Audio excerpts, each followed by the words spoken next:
사랑하는 여러분, 안녕하십니까? 오늘 또 하나님이 주시는 귀한 평화와 기쁨과 감사와 행복이 저나 여러분에게 넘치는 귀한 하루가 되시기를 바랍니다. 우리가 하나님이 어떤 분이냐라고 얘기를 할 때 여러 가지로 얘기를 하지요. 가장 대표적인 것은 하나님은 창조의 하나님, 창조주 하나님이라고 하는 것이고요. 또 하나는 하나님은 우리를 구원하시는 하나님이라고 하는 것입니다. 근데 이제 우리가 교회에서요, 이 창조와 구원과 함께 가장 많이 듣는 말은 무슨 얘기냐 그러면 하나님은 사랑의 하나님이다 라고는 그러한 말씀이지요. 이 말씀은요, 요한일서 4장 8절에 있는 말씀 가운데 하나님은 사랑이시다 라고는 그러한 말씀에도 근거하고 있고, 그래서 이제 우리가 이 교회 생활을 쭉 하다 보면 가장 많이 듣는 말씀 가운데 하나가 사랑이라고 하는 그러한 단어입니다. 그래서 오늘은요, 제가 예수님을 통해서 나타난 하나님의 사랑과 용서라고 하는 그러한 제목으로 말씀을 드리도록 그렇게 하겠습니다. 사랑에 대한 그러한 얘기는요, 성경에 많이 있는데 그 가운데 첫 번째 내용은 뭐냐 그러면 사랑이라고 하는 것은 살리는 것이다 라고는 그러한 정의가 있어요. 이 이야기는 어디에 있느냐 그러면 이 요한일서 4장 9절에 있는 말씀 보면요, 예수님께서 이 땅에 오셨는데 하나님 아버지께서 예수 그리스도를 우리에게 보내신 그 이유는 바로 그 예수 그리스도를 통해서 우리를 살리려 하심이니라 라고는 그러한 말씀이 있거든요. 그리고 더 나아가서 우리가 하나님을 먼저 사랑한 것이 아니고 하나님이 먼저 우리를 사랑하셨는데 그 하나님이 우리를 사랑하신 그러한 이유는 바로 그 증거는 바로 예수 그리스도의 십자가에서 죽으시면서 화목제물이라고 하는 것은 죄의 문제를 해결하기 위한 그러한 제물이거든요. 그러한 제물로 예수님께서 십자가에서 죽으심으로 해서 그 피 흘림을 통해서 우리의 모든 죄를 용서하여 주셨다라고 하는 바로 그것이 예수님의 십자가의 사랑, 바로 그 이야기죠. 그것은 우리를 살리려고 하는 것이다, 그런 얘기입니다.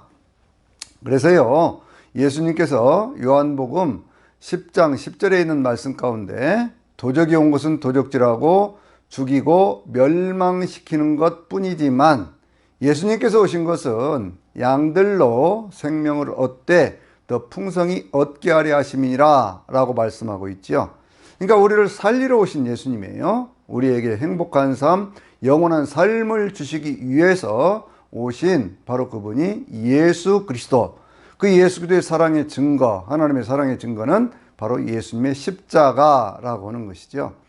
예수님의 십자가 보혈에 대한 그러한 이야기가 요한계시록을 보면은요, 크게 네 가지로 얘기를 하고 있는데, 첫째는 예수 그리스도의 십자가는 우리 인생의 모든 죄에서부터 우리를 해방하여 준 것이다 라고는 말씀을 하고 있습니다.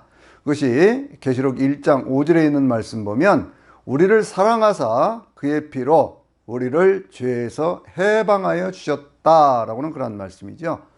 두 번째는 뭘 얘기하고 있느냐, 예수 그리스도의 보혈의 어떤 그런 능력, 바로 그것에 대해서 얘기할 때 계시록 5장 10절에 있는 그런 말씀 속에서는요, 그의 피로 나라와 족속과 백성들에서 사람들을 사서 그의 아버지 하나님께 드리시고 우리를 나라와 제사장으로 삼으셨으니 그들이 땅에서 왕노릇하리로다 라고는 그런 말씀이에요. 그러니까 우리를 왕같은 제사장으로 삼으셔서 하나님을 잘 섬길 수 있게 했고, 그렇게 함으로 해서 우리가 영원한 하나님 나라에서 왕노릇한다고 하는 바로 그 통치자로서의 어떤 그런 권세를 가지는 바로 그 모습을 우리에게 말씀하고 있고요. 이러한 내용들에 대해서 다시 말씀하고 있는 것이 요한계시록 22장 5절에 있는 말씀 보면 거기에 구원받은 하나님의 백성들이 있는데 그들의 이마에는 아버지의 이름이 있고 거기는 다시 어둠이 없는데 그들이 땅에서 세세토록 왕노릇하리로다 라고는 그러한 말씀이 있죠.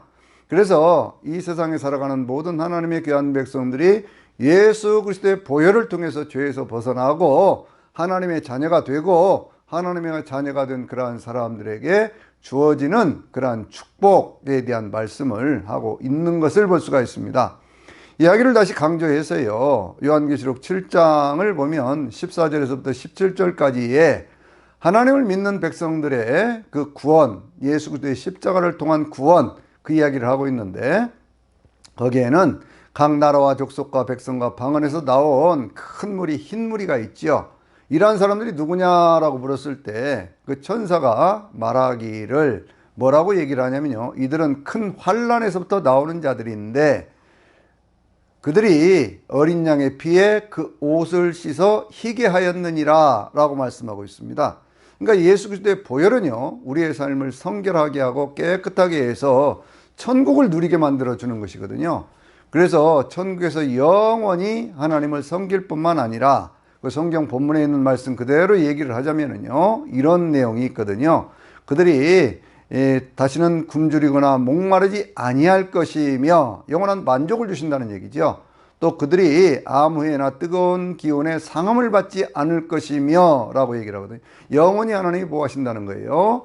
또 그 다음에 보좌 가운데 계신 어린 양이 친히 그들의 목자가 되사 그들을 생명수샘으로 인도하시고, 주님은 우리의 영원한 목자가 되셔서 우리의 삶을 인도해 가시는 하나님, 그래서 우리의 삶에 어떤 부족함이 없는 곳으로 인도해 가시는 하나님, 우리의 삶의 맨 마지막에는 하나님의 선하심과 인자심이 우리 일을 정령 따르리니 우리가 여호와의 집에 영원히 거하리로다 라고 말씀하시는 바로 그 은혜의 역사를 또 말씀하고 있어요.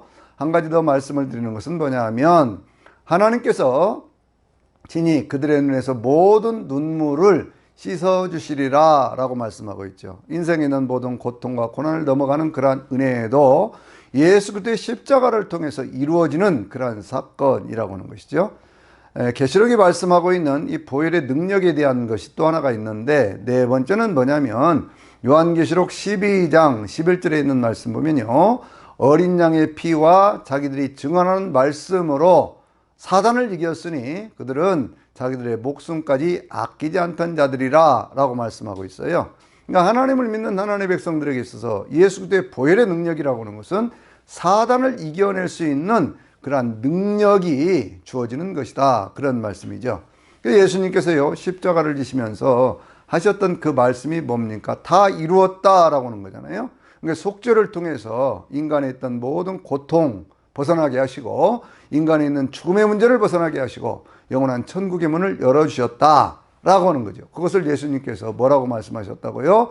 양들로 생명을 얻게 하고 더 풍성히 얻게 하려 하심이라 라고 하는 이 말씀이 하나님의 사랑에 대한 가장 강력한 그러한 증거가 되는 것입니다. 예수님께서는요, 이 땅에 오셨느냐? 살리러 오셨어요. 우리 인간이라고 하는 존재는 하늘의 생명과 이 땅의 생명이 하나 되어서 살아가는 그러한 존재 아닙니까? 하나님께로부터 주어진 생기가 있고요, 그래서 영혼이 있고요, 우리가 이 땅 자연으로부터 창조된 생명, 육체의 생명이 있습니다. 이 두 가지가 하나가 되어져서 이 땅에 살아가고 있는데, 이 땅에 살아가고 있는 동안에 하나님께서 우리를 살리시는 거예요. 살리는 것이 사랑이다 라고 하는 것 먼저 꼭 기억하시기를 바랍니다. 두 번째는 뭐냐면 하나님이 늘 우리와 함께라고 하는 것이죠. 예수님께서 이 땅에 오셔서 가장 먼저 하셨던 말씀이 뭡니까? 그 이름을 임마누엘이라 하리라 그러셨잖아요. 그러니까 하나님이 우리와 함께 계신다고는 그런 거예요. 그러니까 우리가 어떤 상황이 있든지 간에 늘 함께 계시는 그 하나님. 그래서 예수님께서는요, 이 부활하고 승천하실 때 뭐라고 말씀을 하셨죠? 이렇게 말씀을 하셨습니다. 주님께서 내가 세상 끝날까지 항상 너희와 함께 있으리라 라고 말씀하셨죠. 그러니까 하나님은 늘 우리의 어떤 상황이 있든지 무슨 일을 당하든지 간에 늘 우리와 함께 하시는 하나님이라고 하는 것을 우리는 늘 기억해야 됩니다. 함께 하는 것이 사랑이다 그거예요. 고난 중에 있을 때에도, 눈물 가운데 있을 때에도, 아픔 가운데 있을 때에도 그 언제나 함께 하시는 하나님, 바로 그 하나님이 우리의 아버지시고 그 아버지의 사랑은 늘 함께하는 사랑이다, 그런 얘기예요. 세 번째는 뭐냐면요, 그것은 늘 우리의 삶 속에 하나님께서 우리의 인생을 이렇게 늘 바라보시면서 주님께서 하시는 말씀이 나는 이 세상 가운데 섬김을 받으러 온 것이 아니라 섬기러 왔고, 이 마가복음 10장 45절에 있는 말씀에 그렇게 말씀하고 있죠. 섬김을 받으러 온 것이 아니라 섬기러 왔고 많은 사람을 위하여 대속물로 내 생명을 주려고 왔다, 이렇게 말씀을 하고 있거든요. 그러니까 이것은 뭐예요? 사랑이라고 하는 것은 상대방을 위한 구체적인 행동이 있는 거예요. 그러니까 예수님께서는요, 단순히 말씀만 하신 것이 아니라 그 삶 전체를 통해서, 삶의 어떤 행동을 통해서 우리에게 구원의 역사를 이루어 주신, 그래서 하나님의 사랑을 보여주신 바로 그분이 우리의 주님이신 것이죠. 그래서 큰 테두리에서 보면은요, 뭐 사랑에 대한 많은 증거가 있죠. 고린도전서 13장에도 뭐 사랑에 대한 많은 그 이야기가 있잖아요. 사랑은 뭐 언제나 오래 참고 온유하고 뭐 시기하지 않고 자랑하지 않고 여러 가지가 있지만, 그러나 가장 중요한 것은 하나님의 사랑은 살리시는 사랑이고 함께 하시는 사랑이고, 그리고 우리를 위해서 친히 피 흘려 죽으시는 그런 희생적인 사랑이라고 하는 것이 가장 기본적인 것이 되는 거예요. 그러면 자, 우리가 성경에서 이 사랑이 어떻게 해서 이루어져 가는가라고 하는 것을 볼 때, 어떤 경우에는 에로스적인 사랑이 있고요, 어떤 경우에는 아가페적인 그런 사랑이 있죠. 에로스적인 사랑이라고 하는 것은 뭐냐 그러면, 우리가 아담과 하와의 경우를 놓고 보면 우리가 알 수가 있는데, 단순히 이것은요, 무슨 육신적인 어떤 쾌락만을 어떤 추구하는 그러한 사랑이 아니거든요. 우리가 에로스 그러면 육신의 쾌락을 얘기하는 것 같지만, 그러나 이 에로스라고는 그러한 의미 속에 뭐 사디즘도 있고 또 그 여러 가지 그런 것들이 있지 않습니까? 그러니까 이제 이런 것들은 뭘 얘기하고 있느냐 그러면, 다른 사람들을 괴롭게 함으로써 자기 어떤 육체적인 어떤 쾌락을 추구하는 그런 것들이기 때문에 잘못된 사랑인 것이죠. 그러니까 아담과 하와의 어떤 그런 경우를 보면은요, 아담이 혼자 있는 것이 좋지 못해서 하나님께서 그를 돕는 배필을 만드셨다, 그렇게 성경이 말씀하고 있죠. 근데 아담이 이렇게 잠에서 깨어나서 보니까 거기에 아름다운 한 여인이 있는 거예요. 근데 그 여인을 보면서 뭐라고 얘기를 했습니까? 이 여인을 바라보면서 내 뼈 중에 뼈요 내 살 중에 살이다 라고 얘기를 하면서요, 이는 남자에게서 났으니 여자라고 하리라. 누구 얘기입니까? 하와에 대한 그러한 얘기죠. 그래서 이 이야기를 쭉 보면은요, 그 사랑이라고 하는 것이, 우리 인간들의 어떤 그런 사랑, 에로스적인 아름다운 사랑은 어떻게 이루어져 가는 것이냐라고 하는 것을 보면, 그 가운데 그 아담이 자기가 바라보는 한 대상이 있었다는 거예요. 그런데 그 대상에 대해서 어떤 느낌을 갖습니까? 좋은 느낌을 갖게 되는 것이죠. 좋은 느낌을 가지면서 그 마음속에 좋은 생각들이 떠오르기 시작하고, 그 좋은 생각은 좋은 말이 되고, 좋은 말은 좋은 행동으로 이렇게 표현되는 거 아니겠습니까? 그러니까 사랑이라고 하는 것이 이렇게 표현되어져 갈 때, 그 사랑이라고 하는 것은요, 그렇게 어떤 그 좋은 느낌과 좋은 생각과 좋은 말과 좋은 행동을 통해서 이루어지는 것이고, 그래서 둘이 한 몸이 되어지는 그러한 역사 속에서 새로운 창조의 역사가 이루어진다, 그런 얘기.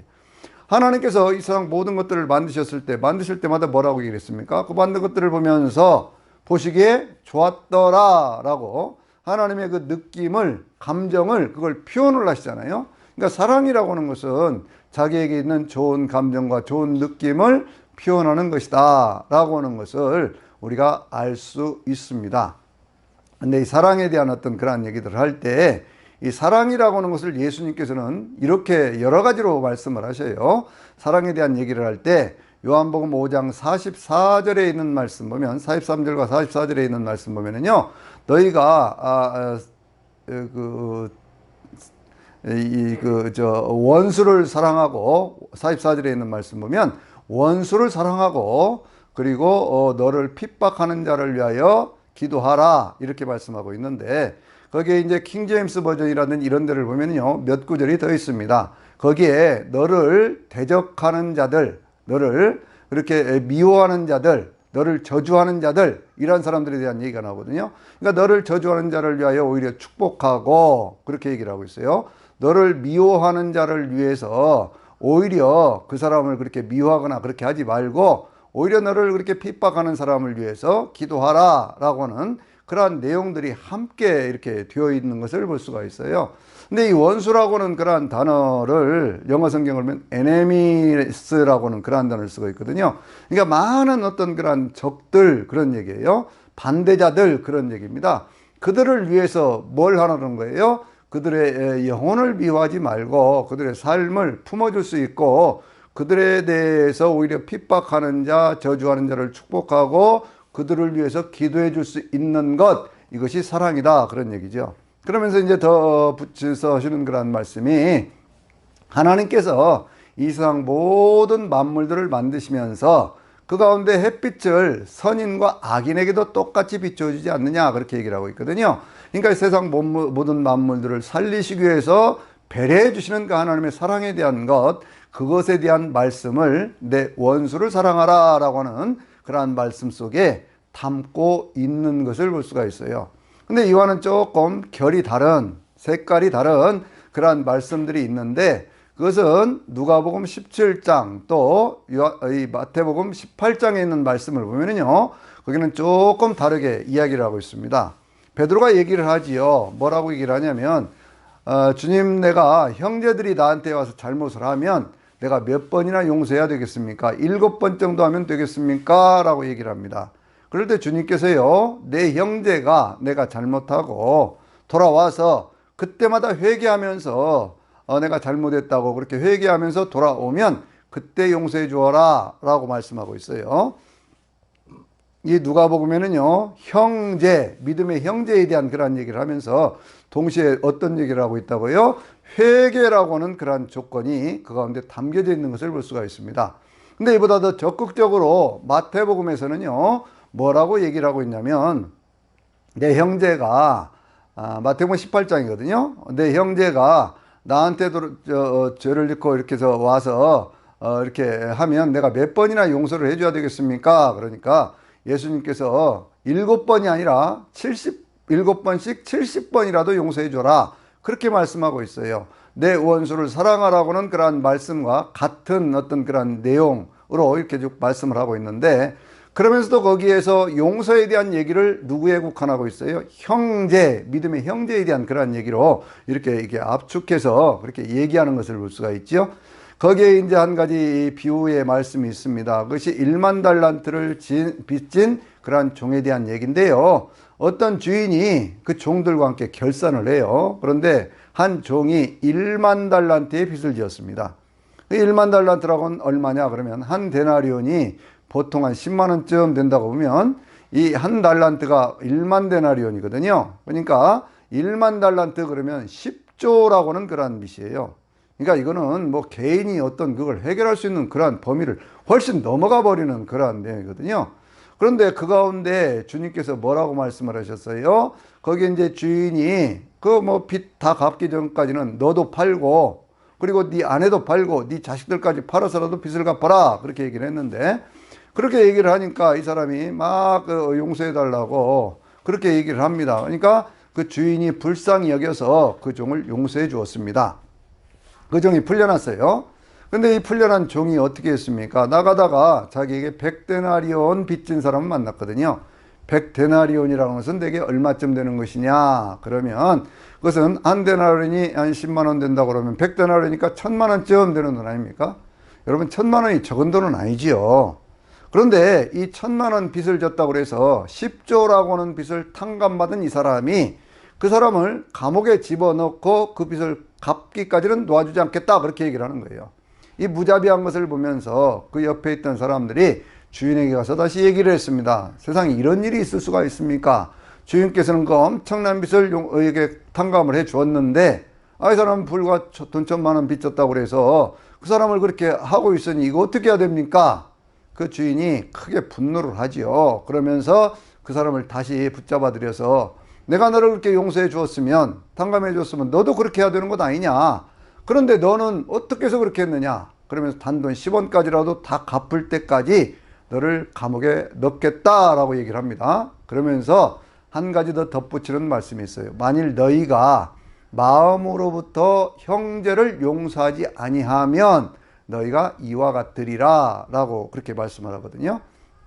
여러분, 이 용서라고 하는 것은 주님이 말씀하신 대로 마음으로부터 하는 거예요. 여전히 마음에는 그 사람을 용서하지 못하는 그러한 생각이 가득 차 있는데 그냥 말로만 너를 용서한다 해가지고는 그게 용서가 되지 않는다는 거죠. 그러면 결국 우리는 마음의 감옥에 갇혀서 그래서 늘 그것 때문에 고통을 당하게 되어 있는 것이거든요. 여러분, 용서라고는 한자 어가 참 그 귀중한 그런 뜻을 가지고 있는데요. 이 용자라고 하는 것이 어떤 단어입니까? 얼굴 용자거든요. 서자라고 하는 것은 같을 여자 밑에 마음심자가 있어요. 그러니까 이것을 결합시켜서 생각을 해보면 자기 마음에 있는 상태와 얼굴의 표정이 똑같다 그런 얘기예요. 그러니까 겉과 속이 똑같이 용서하는 것, 바로 그것을 얘기하고 있는 것이거든요. 근데 우리는 이러한 용서를 참 하기가 쉽지가 않지요. 세상을 살아가면서 우리를 대적하고 우리를 참 못되게 하고는 그러한 사람들에 대한 걸 그걸 어떻게 하겠습니까?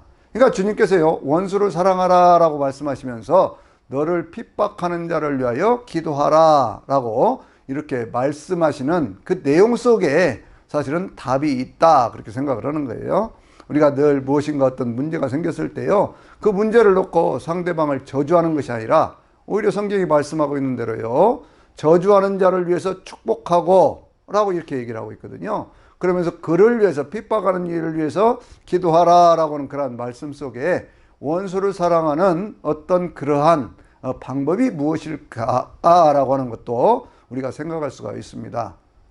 예수님께서는요, 이렇게 쭉 사람들을 사랑해 가시는 그러한 모습을 보면 참 우리하고는 많이 다르다 그런 생각을 하지요.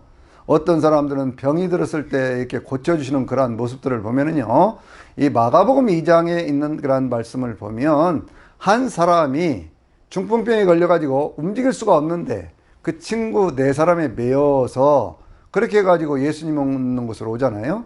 그래가지고 이제 지붕으로 올라가서 지붕을 뜯고 그 예수님이 있는 곳으로 다 내렸습니다.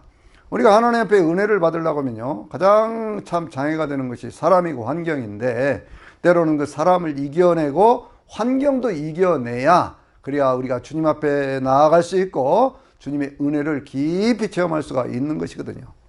근데 이제 주님께서 이렇게 말씀을 하시죠. 그들의 믿음을 보시고 라고 말씀을 하시면서, 그러니까 거기에 그들을 메우고 있던 그러한 사람들, 그리고 그렇게라도 해서 주님 앞에 나오고 싶었던 그 사람의 마음, 그것을 읽어낸 거예요. 그래서 주님께서 그에게 먼저 뭐라고 말씀하십니까? 소자야, 내가 죄사함을 받았다 라고 선언부터 하셔요. 그 전에 주님께서 늘 하셨던 말씀은 뭡니까? 회개하고 복음 믿으라 그건데, 이 사람한테는요, 그냥 소자의 내 죄사함을 받았다고 죄사함부터 지금 선언을 하고 있거든요. 거기 있는 사람들이 아니, 이 사람이 도대체 누군데 죄를 사해 준다고 얘기를 하는가? 하나님이 누가 죄를 사할 수 있는가? 라고 얘기를 할 때 주님께서 죄사함을 받는다고는 얘기를 하는 것과 또 이 침상을 들고 걸어가라, 병고침을 받았다라고 하는 얘기 어느 것이 더 쉽겠느냐? 그렇게 말씀하시면서 죄사함에 대한 것을 먼저 선언하시고 그 다음에 그 사람의 침상을 들고 걸어가라 라고 했을 때 그 사람이 병을 고침을 받고 그렇게 걸어가는 그러한 모습을 볼 수가 있습니다. 이건 무슨 얘기예요? 먼저 살려놓고 보자, 그런 얘기죠. 저는 이 예수님의 어떤 그런 기적의 사건 속에서요, 그런 것들을 참 많이 보고 있습니다.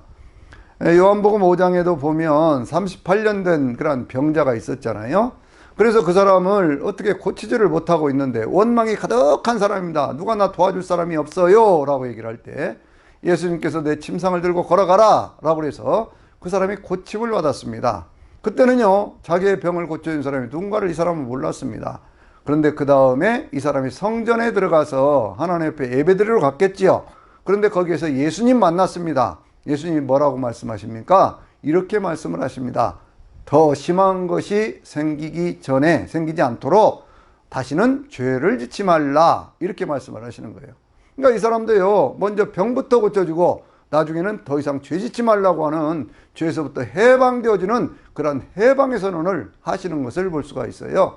또 이런 얘기가 또 있지요. 요한복음 8장에 있는 그런 말씀을 보면은요, 거기에 누구 얘기가 있습니까? 그 현장에서 가늠하다가 잡힌 그런 여인의 이야기가 있잖아요. 근데 그 여인을 보고도 주님께서는 뭐라고 말씀하십니까? 그 사람들이 데리고 와가지고 이 여인이 현장에서 가늠하다가 잡혔는데 모세의 율법에 하면 이러한 사람은 돌로 치라고 그랬는데 선생님 당신은 어떻게 말씀하시겠습니까? 라고 물었을 때 예수님께서요, 그 사람들에게 하셨던 말씀이 있지요. 너희 가운데 죄 없는 자가 먼저 돌로 쳐라. 그런데 이야기를 들으면 사람들이요, 마음의 양심의 가책을 받잖아요. 그래야 한 사람씩 싹 사라져 갔습니다. 그런데 그 뒤에 여자에게 뭐라고 얘기를 합니까? 너를 정죄하던 자들이 어디가 있느냐? 그러니까 그 여인이 뭐라고 대답을 하지요? 없습니다 라고 대답을 합니다. 그러니까 예수님께서 하셨던 정말 귀중한 말씀이 있어요. 나도 너를 정죄하지 아니하노니 다시는 죄를 짓지 말라, 이렇게 말씀하는 거예요. 그러니까 이 속죄에 대한 어떤 그러한 말씀, 죄에 대한 어떤 그러한 문제들을 다루실 때 예수님은 항상 뭘 먼저 생각을 하셨느냐 그러면 사람들의 생명을 살리는 것, 바로 그것을 먼저 생각하고 계셨다라고 하는 것이 우리 인생의 은혜가 되는 거예요. 여러분, 우리가 한번 생각을 해보자고요. 우리의 삶 속에 만약에 이것을 우리의 이 살아가는 삶의 어떤 현장으로 돌려서 보면요, 만약에 건강한 사람 혹은 세상 가운데 성공한 사람, 부자들, 이런 사람들만 하나님이 사랑하신다면 병든 자를 고쳐주면 안 되지요. 귀신 들린 자도 고쳐주면 안 되지요. 또 어떤 거지 나사로 같은 사람 살려주면 안 되는 거 아닙니까? 그런데 예수님께서는요, 그런 사람들을 다 살려주셔요. 병든 사람 고쳐주시고, 귀신 들린 사람 고쳐주시고, 그리고 또 어떤 그런 거지 나사로는 그 살아서는 거지로 살고 어떤 병들어 있고 외로운 그런 인생이었는데, 그 사람이 죽을 때 보니까 천사들의 손에 받들려서 천국으로 올라가는 그러한 모습을 우리에게 보여주고 있지 않습니까? 그것은 무슨 얘기입니까? 우리가 비록 어떤 때 가난할지라도, 어떤 때 힘들고 어려울지라도, 어떤 때 외로울지라도, 어떤 때 병들어 있다고 할지라도, 어떤 때 실패했다고 할지라도, 그러한 모든 상황 속에 있는 우리들을 주님은 있는 그대로 사랑하신다, 그 얘기예요. 병들었을지라도 사랑하시고, 가난할지라도 사랑하시고, 그렇게 해도 세상을 떠날지라도 사랑하시는, 그래서 저는 하나님의 사랑에 대한 얘기를 할 때요, 항상 찌라도의 사랑이다, 그렇게 얘기를 합니다.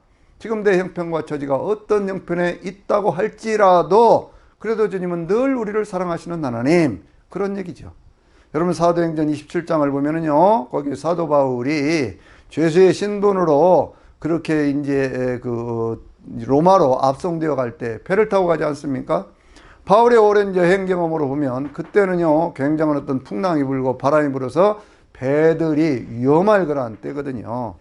그래서 바울이 그레데라고 하는 곳에 그냥 머물러서 있자 그러는데, 거기 있는 선장과 선원들은 베닉스라고 하는 곳에 가서 그 겨울을 나자, 그렇게 얘기를 하거든요. 왜냐하면 베닉스라고 하는 곳에는 활락과가 있고 그들은 즐길 수 있는 곳이 있지만, 이 그레데라고 하는 곳은 그런 것이 없는 곳이거든요. 근데 어떻게 됐습니까? 그들이 배를 타고 가다가 마침 남풍이 부니까 우리 뜻대로 됐다 하고 생각을 하고 가는데, 조금 있다가 굉장한 어떤 그런 바람이 불고 태풍이 일어가지고요, 그 배가 거의 깨질 정도가 되어가지고 사람들이 구원의 여망이 사라졌다, 그런 얘기예요. 여러분, 바울이 무슨 잘못을 했습니까? 거기에서 배를 타고 가자고 할 때에 조금 머물러 있다 가자고 했지 않습니까? 근데 바울은요, 자기가 잘못한 것이 없는데 고통을 당하고 있는 거예요. 인생의 어떤 그런 고통, 여러분들이 당하는 어떤 어려움, 그것이 꼭 여러분들의만의 잘못은 아니다, 그 말이에요. 내가 잘못하지 않아도 내 주변에 있는 사람들이 판단을 잘못하고 내 주변에 있는 사람들이 선택을 잘못했기 때문에, 그것 때문에 내가 고통을 당하는 그러한 경우들도 있어요. 그러면 그럴 때 과연 하나님이 나를 버리셨는가? 라고 생각할 수가 있습니다. 그건 인간이 자연스러운 생각이죠. 어려움을 당하고 있는데, 악한 자들은 잘 사는데 나는 이렇게 하나님을 믿는다고, 하나님의 복음을 전한다고 하는데 왜 이런 고통이 나에게 오는가? 그럴 수 있거든요. 그런데 27장에 있는 그런 말씀 가운데요, 바울이 이렇게 얘기를 합니다. 그런 풍랑이 일어나고 한 보름쯤에서 사람들이 모든 구원에 대한 소망이 다 끊어져 버렸을 때 바울이 거기에 있는 사람들에게 이야기하기를, 여러분이요, 두려워하지 마십시오. 내가 섬기는 나의 하나님이 어젯밤 주의 사자를 보내서 나에게 말씀하여 주셨습니다. 배는 좀 깨지고 거기에 있는 화물들은 없어질지라도 그래도 우리의 생명은 여전히 안전하실 것입니다. 그러니 여러분 안심하십시오 라고 얘기를 합니다. 바울의 믿음은 바로 거기에 있습니다. 바울의 믿음은요, 어떤 상황 속에 있다고 할지라도 하나님은 늘 나와 함께 하신다는 거예요. 내가 잘못하지 않은 상황에서도 어떤 어려움을 당할 수가 있다는 얘기라니까요. 그런데 그럼에도 불구하고 그럴지라도 하나님은 여전히 나와 함께 하신다 라고 얘기하고 있는 것이죠. 근데 하나님의 사랑은 찌라도 사랑이라니까요. 그러니까 이런 사랑들을 경험한 사람들은요, 자기들의 믿음을 변치를 않습니다. 구약시대도 보면은요, 구약에 이제 그 다니엘서 3장에 보면 느부갓네살이라고는 그런 왕이 이 바벨론 왕이죠. 그 사람이 침공을 해가지고 나라가 다 망해버리잖아요. 나라가 다 망해버렸는데, 그렇게 해가지고 그때 다니엘과 세 친구가 끌려갔습니다. 그래가지고 3장에 보니까 이 느부갓네살이 그 평원에다가, 신할평이라고 하는 그곳에다가 이 높이가 60규빗, 그리고 옆에 넓이가 한 6규빗, 그러니까 높이로 보면 한 30m, 옆길이로는 한 3m 정도는 큰 신상을 만들어 놓고, 그리고 모든 사람들이 거기에 절을 하라, 그렇게 얘기를 합니다. 근데 거기에 사드락, 메삭, 아벳느고라고 는 다니엘의 세 친구는 그 우상 앞에 절하지 않겠다고 하는 거예요. 그러니까 이제 느부갓네살이 화가 나가지고 아주 그냥 큰 가마솥 같은 것을 만들어 놓고 풀무불을 가져가지고 크게 뜨겁게 떼어가지고 그렇게 해가지고 그 세 친구를 부르죠. 그래가지고 너희들 절하지 않으면 그러면 내가 너희들을 이 불못에 던지겠다, 그렇게 얘기를 하는 거예요. 그러니까 그들이 뭐라고 얘기를 합니까? 왕이시여, 우리는 이 왕이 하시는 말씀 들을 수 없습니다.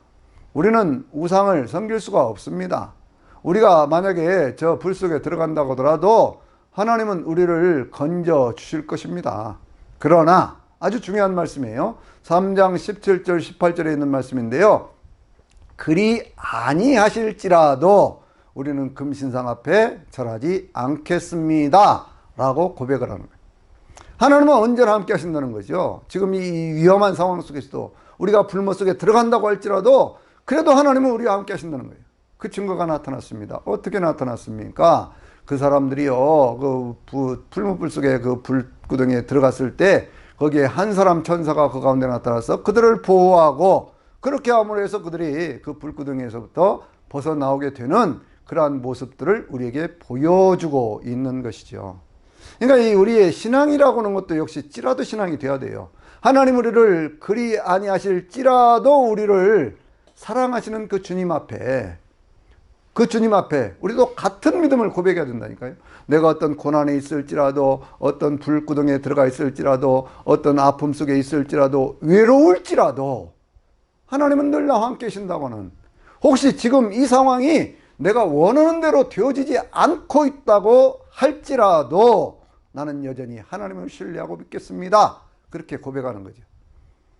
또 하박국 선지자가요, 하박국서를 보면 3장 17절 18절에서 똑같은 그런 얘기를 하고 있거든요. 하박국 선지자는 어떤 시대의 선지자냐 그러면, 하박국 선지자는요 바벨론에 의해서, 그러니까 이 느부갓네살에 의해서 나라가 망하게 될 그러한 무렵에 그때 활동하던 그러한 선지자입니다. 나라가 곧 망하게 생겼는데 그 나라는 온통 횡포가 있고 악독이 가득하고 도대체가 살 수 없는 그러한 세상이 되어가는 그런 모습들을 보면서 하박국이 하나님이 왜 이러십니까? 어째서 이런 악을 보게 하십니까? 라고 하나님 앞에 막 부르짖어 이렇게 기도를 하거든요. 근데 하나님께서 뭐라고 말씀하시냐면, 이런 악을 내가 이 바벨론 갈대아 사람들을 통해서 쳐서 이 악을 그걸 전부 정리해버리겠다라고 말씀을 하시는 거예요. 그런데 생각해 보면 자기들이 잘못했다고 그래서 그들을 바벨론을 통해서 쳐버리면 그러면 어떻게 되는 겁니까? 그 바벨론은 어떻게 되는 겁니까? 또 물었을 때에 이 바벨론은 다시 페르시아 제국에서 망하게 될 것이며, 그리고 너희들은 다시 회복되어 이 땅으로 돌아오게 될 것이다 라고 하는 긴 하나님의 역사 섭리에 대한 것들을 말씀을 해요. 그러니까 이때 이 하박국이 했던 아주 유명한 고백이 있죠. 하나님의 뜻은 반드시 이루어진다. 그러니 너희가 더딜지라도 기다리라 라고 얘기를 하면서, 그 하박국서 2장 4절에 있는 말씀 보면 오직 의인은 믿음으로 말미암아 살리라 라고는 그러한 고백을 하는 거예요. 그러면서 이제 그 모든 역사 섭리를 깨달았던 하박국이 3장 17절과 18절에 있는 말씀 보면은요, 아주 유명한 말씀이죠. 무화과나무가 무성하지 못하고 포도나무에 열매가 없고 감람나무에 소출이 없고 그리고 밭에 먹을 것이 없고 우리의 양이 없고 그리고 외양간에 소가 없을지라도 역시 찌라도 아닙니까? 없을지라도 지금 내가 생각하는 이 상황이라고 하는 것이 내가 원하는 상황 그대로 되지 않는다고 할지라도 나는 만군의 하나님 여호와를 인하여 기뻐하리로다. 나는 만군의 하나님 여호와로 인하여 즐거워하리로다 라고는 그런 유일한 신앙 고백을 하는 거예요. 그러니까 하나님의 사랑이라고 하는 걸 우리가 생각을 할 때는요, 하나님은 언제나 어디서나 변함없이 우리를 사랑하십니다. 그 하나님의 사랑을 믿기 때문에 바울은 로마서 8장에서 이런 이야기를 하고 있지요. 자기 아들도 아끼지 않고 우리를 위하여 주신 하나님께서 그 무엇을 우리에게 아끼시겠느냐라고 하는 말씀을 하고 있는 거예요. 또 더 나아가서 그리스도 예수의 사랑에서 우리를 끊을 자가 어디에 있느냐라고 하는 그런 말씀을 하고 계시는 거거든요. 근데 여러분들 여기에서 우리가 가져왔던 삶의 태도 가운데 하나 이 원수를 사랑하라라고 하는 그런 말씀에 대해서 한 가지만 더 생각이 될 것은 뭐냐면 우리를 대적하는 자들을 하나님은 어떻게 처리해 가실 것이냐 그거예요. 내가 그를 향해서 직접 원수를 갚지 않는다고 하더라도 내가 오히려 그를 위하여 핍박하지 않고 그 핍박하는 자를 위해서 기도하고 그렇게 할 때에 오히려 나를 미워하는 자를 오히려 더 잘 대해주는 선으로 대하는 어떤 그러한 모습을 보여줄 때에 그 악인들은 결국 어떻게 할 것이냐 그거예요. 살아있는 동안에는 기회가 있다고 하는 것이죠. 살아있는 동안에는 그들에게도 회개하고 돌아설 수 있는 구원받을 수 있는 기회가 있다 그거예요. 예수님께서 십자가에서 보이신 그거 아닙니까?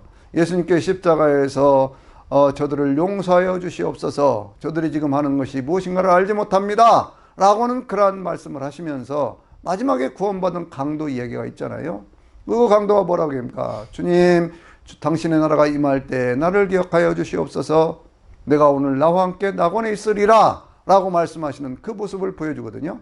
그런데 끝까지 회개하지 않고 끝까지 하나님을 대적하고 끝까지 그렇게 하는 사람들은 주님께서 어떻게 하시느냐 그러면 계시록에 있는 그런 말씀들을 보면요, 그들은 완전히 멸망의 길로 가게 되는 거예요. 이것이 하나님의 정의라고 하는 것이고 이것이 하나님의 사랑의 완성이라고 하는 것이죠.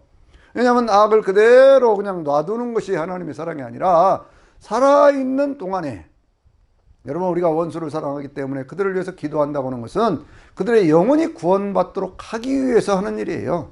그래서 라오디게아 교회에 대한 그런 말씀 가운데요, 주님은 뭐라고 말씀하시냐면 이렇게도 말씀하시거든요. 그 라오디게아 교회는 이 소아시아에 있는 7교회 가운데 마지막 7번째 교회인데 이 교회는 스스로 그렇게 얘기를 합니다. 뜨겁지도 차지도 않아서 그래서 주님께서 그 입에서 토하여 버리라 이렇게 말씀하시면서 너는 스스로 말하기를 나는 부자라 부유하여 아무것도 부족한 것이 없다 하나 너는 내 곤고한 것과 가련한 것과 가난한 것과 눈먼 것과 벌거벗은 것을 알지 못한다 이렇게 말씀을 하거든요. 그러면서 주님께서 권면을 하셔요. 너는 내게서 불로 연단한 금을 사서 부유하게 하고 확실하고 분명한 믿음을 가지라 그 얘기지요. 그러면서 또 뭐라고 얘기를 합니까? 흰옷을 사서 입어 내 부끄러운 수치를 가리우고 성결한 삶 예수 그리스도의 보혈로 씻는 그러한 인생들 되라 그 말씀이죠. 또 하나는 뭡니까? 안약을 사서 눈에 발라 보게 하라, 영적 분별력을 가지고 회복하라 그렇게 얘기를 하면서요, 주님께서 그 다음에 하시는 말씀이 나는 내가 사랑하는 자를 권면하고 책망하노니 회개하라, 열심을 내라 이렇게 얘기를 하거든요. 그러니까 권면과 책망이라고 하는 것은요, 하나님의 또 다른 사랑의 증거라고 하는 것이죠. 예수님께서도 또 시편 23편에도 주의 지팡이와 막대기가 나를 안위하시나이다 그렇게 얘기를 하거든요. 우리의 인생길을 인도해 가시는 지팡이, 우리의 삶이 잘못된 길로 갈 때 거기서부터 그걸 책망하시면서 바른 길 가게 하시는 그 주님의 사랑이라고 하는 것을 생각해 보면 우리가 세상을 살아가는데 이 하나님의 사랑이 얼마나 크고 놀라운 것이냐 그 얘기예요. 여러분 한 번 더 생각을 해보자고요. 정말 여러분 지금 어떤 상황 속에 있습니까? 여러분 모두가 다 성공한 그런 인생입니까? 세상 가운데서 막 모든 것들이 다 건강하고 그런 인생입니까? 모든 것들이 다 형통한 그런 인생입니까? 아니면 오히려 건강하지 못해서 병 가운데 시달리고 있고, 마음은 늘 어떤 불편한 그런 것도 있고, 가난 때문에 참 어렵고 힘들고 그런 상황이 있는 분 없습니까? 어떤 때는 참 나 홀로 있는 것처럼 정말 외로운 그런 상황에 있는 분들 없냐고요. 그럴 때 주님이 뭐라고 말씀하십니까? 두려워 말라, 내가 너희 하나님이라. 놀라지 말라, 내가 너와 함께 함이니라. 참으로 내가 너를 도와주리라. 내가 너를 굳세게 하리라. 참으로 내가 나의 의로운 오른손으로 너를 붙들리라. 이렇게 말씀을 하고 계시잖아요. 하나님은 그러니까 참 사랑의 하나님이셔요. 예수 그리스도는 이 땅에 오셔서 바로 그 사랑을 우리에게 보여주신 분이거든요. 그러니까 이 하나님의 사랑과 용서에 대해서 깊이 생각을 하면서 죄의 용서와 몸의 부활과 영원히 사는 것을 늘 소망하면서 오늘 또 하나님의 사랑 안에서 그 믿음으로 승리하는 저나 여러분이 되시기를 주의 이름으로 축원합니다.